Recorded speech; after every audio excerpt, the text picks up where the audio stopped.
एक सौदागर ऊँटों पर सामान लादकर एक जंगल से गुजर रहा था कि रास्ते में उसका एक ऊँट थक कर बैठ गया। सौदागर ने उसे उठाने की बहुत कोशिश की, मगर ऊँट उठने की हालत में नहीं था।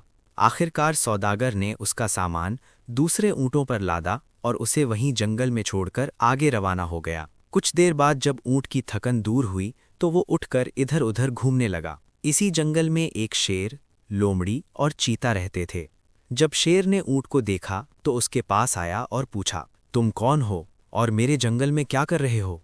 ऊँट ने अपनी पूरी दास्तान सुनाई कि किस तरह वो लंबे सफ़र से थक कर यहाँ पहुँचा है। शेर को इस कमज़ोर ऊँट पर रहम आया। उसने कहा, तुम हमारे मेहमान हो, जब तक ठीक नहीं हो जाते यहीं रहो, हम तुम्हारी हिफाजत करेंगे।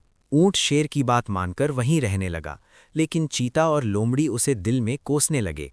कुछ दिन बाद शेर बहुत बीमार हो गया। शिकार ना करने की वजह से वो कमज़ोर होता चला गया।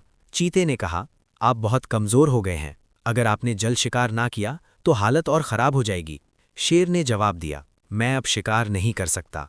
अगर तुम लोग किसी जानवर को मेरे पास ले आओ तो मैं उसका शिकार करके अपना और तुम्हारा पेट भर सकता हूँ। ये सुनते ही लोमड़ी ने मक्कारी से कहा, अगर आप चाहें तो हम ऊँट को यहाँ ले आते हैं, आप उसे खा लें।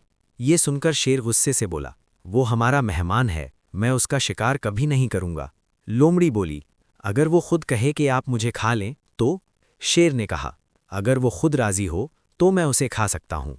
ये सुनकर लोमड़ी और चीता ऊँट के पास गए और बोले, हमारे महाराज बहुत बीमार हैं, कई दिनों से उन्होंने कुछ नहीं खाया, अब हम में से किसी एक को कुर्बानी देनी होगी।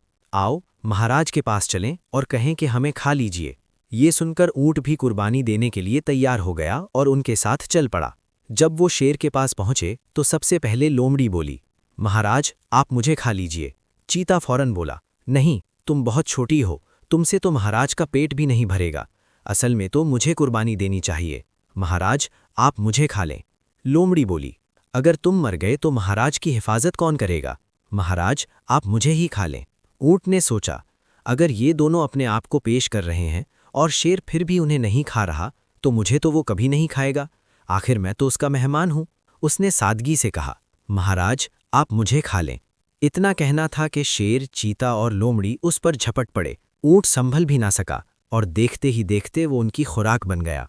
जो लोग ज़्यादा मासूम होते हैं वो दूसरों की चालाकियों का सबसे आसान शिकार बन जाते हैं। बगैर सोचे समझे किसी की बात पर भरोसा करना हमेशा नुकसान देता है।